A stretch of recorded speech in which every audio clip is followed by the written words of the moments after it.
Next up on the list is tangles.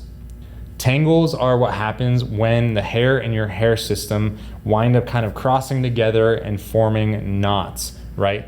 Now, tangles can happen if you're not properly washing your unit, if you're not shampooing it, and also if you are not brushing your hair system. Now, I make it a daily practice to brush out my hair system with a detangling brush.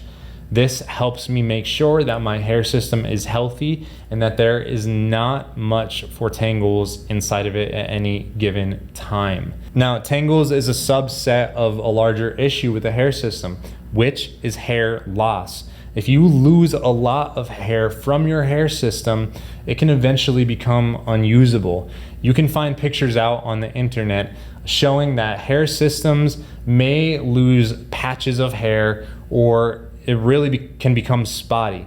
That's generally caused by user error, by the person using the hair system exposing it to things that it shouldn't be exposed to. Knots and tangles can be one of those things, especially if you try to pull out the knots and tangles by putting pressure on the knot or the base of the hair system. If you do this, there's a high chance that you're going to pull out some hairs. And you may only be pulling out a couple at a time, but every single day, having knots, having tangles inside of your units, it will eventually add up, and it will leave you eventually saying, I don't know what happened to my hair. My hair system doesn't look great. So it's something that practice every single day, making sure that you're taking care of your hair system.